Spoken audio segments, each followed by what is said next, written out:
Assalamualaikum warahmatullahi wabarakatuh. Hamdan wa syukran lillah, salatan wa salaman ala rasulillah, amma ma'du. Puji syukur, marilah kita panjatkan kepada Allah Subhanahu wa Ta'ala yang telah memberikan nikmat dan hidayahnya kepada kita semua, sehingga kita bisa merasakan kesehatan seperti sekarang ini. Sholawat serta salam semoga tetap terlimpahkan kepada junjungan kita, yaitu Nabi Muhammad Shallallahu Alaihi Wasallam. Yang terhormat Ibu Hidayatun Nur SPD MPD selaku dosen pembimbing mata kuliah Bahasa Indonesia dan rekan-rekan mahasiswa sekalian. Sebelumnya, perkenalkan nama saya Nopia Indasari Simamora dan kedua rekan saya dari kelompok 6 yang bernama Amanda Fatima dan Nurul Aini. Adapun topik yang akan kami bahas saat ini yaitu kutipan dan daftar pustaka. Pembahasan yang akan dibahas pertama yaitu pengertian dari kutipan. Kutipan adalah penggunaan teori, konsep, ide, dan lainnya yang berasal dari sumber lain, baik secara langsung maupun tidak langsung. Dalam penulisan karya ilmiah, termasuk buku ajar, sering ditemui rangkuman dan pengutipan dari berbagai sumber acuan. Ada dua macam-macam penulisan dari kutipan, yaitu kutipan langsung dan kutipan tidak langsung. Kutipan langsung adalah kutipan yang ditulis sama persis dengan sumber aslinya, baik bahasa maupun ejaannya. Sedangkan kutipan tidak langsung adalah kutipan yang tidak sama persis dengan aslinya. Pengutip hanya mengambil pokok pikiran dari sumber yang dikutip untuk dinyatakan kembali dengan kalimat yang disusun oleh pengutip. Ada beberapa fungsi-fungsi penulisan kutipan. Yang pertama yaitu sumber kutipan yang digunakan dapat memberikan nilai pada karya ilmiah yang telah dilakukan. Yang kedua, kutipan yang benar akan memastikan ide yang salah dari orang lain. Yang ketiga, perkuat penulisan kutipan melalui kutipan yang diterbitkan dalam karya ilmiah. Yang keempat, mendaftar kegiatan dapat menghindari kutipan dari kegiatan plagiarisme. Yang kelima, membantu pembaca dalam memahami lebih banyak tentang mengutip ide. Unsur dan contoh kutipan. Artikel dan majalah. Yang pertama, judul artikel dalam dua tanda kutipan. Yang kedua, nama penulis. Buku. Yang pertama, nama penulis. Yang kedua, judul buku. Yang ketiga, data publikasi. Yang keempat, nomor wajib jika diperlukan. Yang kelima, nomor halaman diikuti oleh titik. Contoh dari penulisan kutipan langsung dan tidak langsung. Contoh dari kutipan langsung lebih dari 4 baris dapat diberikan berikut ini. Dalam uraiannya, Dewantara menguraikan makna pendidikan sebagai berikut. Pendidikan merupakan tuntunan hidup. Kekuatan kodrati yang ada pada seorang anak tiada lain adalah segala kekuatan yang ada dalam hidup batin dan hidup lahir karena kekuasaan kodrat.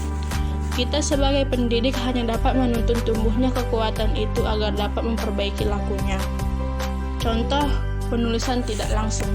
Bahkan karena adanya keberagaman budaya, bahasa Inggris pun terpecah menjadi berbagai jenis dan perkembangan menjadi bahasa Inggris yang berbeda-beda, baik karena dipengaruhi oleh aksen maupun perubahan bentuk kata. Sementara itu, Bazemer dan Kress menyatakan pentingnya mode sebagai untuk sumber sosial dan kultural untuk melakukan pemaksaan. Kesimpulan dari kutipan adalah, dalam sebuah karya dan karangan ilmiah, kutipan biasanya ditemukan di dalam teks bacaan.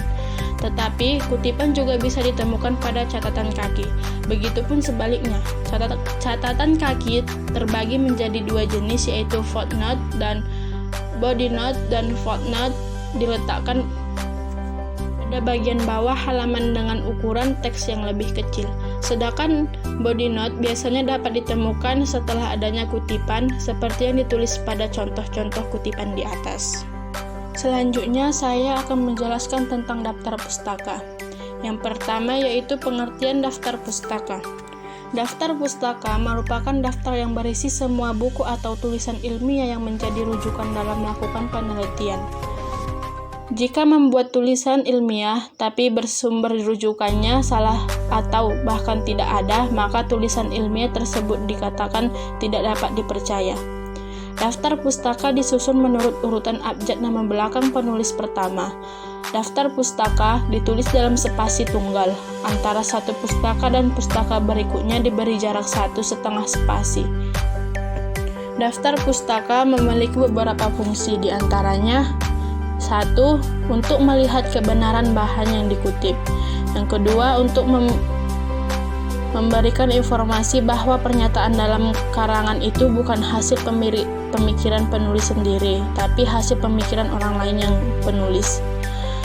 Yang ketiga, menjaga profesionalitas kita, atau jika kita sebagai seorang penulis karya tulis terhadap tulisan yang kita buat. Yang keempat, untuk memberikan arah bagi para pembaca buku atau karya tulis yang ingin meneruskan kajian atau untuk melakukan pengecekan ulang terhadap sumber aslinya. Yang kelima, untuk memberikan apresiasi atau penghargaan terhadap penulis buku atau karya tulis yang dirujuk terhadap hasil karyanya yang turut menyumbang peranan dalam penulisan karya tulis yang kita tulis. Ada beberapa unsur-unsur dari daftar pustaka.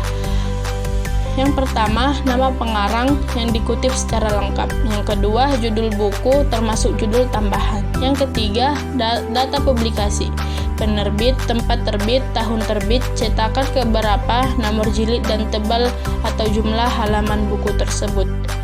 Yang keempat, untuk sebuah artikel diperlukan pula judul artikel yang bersangkutan, nama majalah, jilid, nomor, dan tahun. Sumber informasi. Sumber informasi yang ditulis adalah sumber yang relevan yang dibaca, diacu dalam penelitian atau laporan. Tidak semua sumber informasi mempunyai dasar ilmiah yang dapat diandalkan dan dipercaya. Sebaiknya sumber informasi yang dipakai adalah sumber primer, bukan sekunder. Jika sumber primer tidak berhasil didapatkan, sumber sekunder dapat digunakan. Penulisannya sebagai berikut. Menurut penulis 1, 1990 dalam penulis 2, 1995 pernyataan.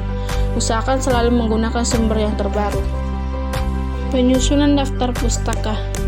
Nama dan tahun. Daftar pustaka disusun secara abjad berdasarkan nama akhir penulis dan tidak dinomori. Penunjukan pada naskah dengan nama akhir penulis diikuti tahun penerbitan. Kombinasi abjad dan nomor. Pada sistem ini, cara penunjukannya dalam naskah adalah dengan memberikan nomor sesuai dengan nomor pada daftar pustaka yang disusun sesuai abjad. Sistem nomor. Kutipan pada naskah diberi nomor berurutan dan susunan daftar pustaka mengikuti urutan seperti tercantum pada naskah dan tidak menurut abjad. Penyusunan bibliografi juga harus memperhatikan syarat-syarat sebagai berikut. Yang pertama, nama pengarang diurutkan menurut alfabet. Nama yang dipakai dalam urutan itu adalah nama keluarga. Yang kedua, bila tidak ada pengarang, maka judul buku atau artikel yang dimasukkan dalam urutan alfabet. Yang ketiga, jika untuk seorang pengarang terdapat lebih dari satu bahan referensi, maka untuk referensi yang kedua dan seterusnya, nama pengarang tidak perlu diikut sertakan, tetapi diganti dengan garis sepanjang 5 atau 7 ketukan. Yang keempat, jarak antara baris dengan baris untuk satu referensi adalah 1 spasi, tetapi jarak antara pokok dengan pokok lain adalah 2 spasi. Yang kelima, baris pertama dimulai dari margin kiri, baris kedua dan seterusnya dari tiap pokok harus dimasukkan ke dalam sebanyak 3 atau 4 ketikan. Berikut adalah penjelasan tentang kutipan dan daftar pustaka. Jika ada kata dan perkataan yang kurang jelas atau salah, kami meminta maaf. Sekian, terima kasih. Assalamualaikum warahmatullahi wabarakatuh.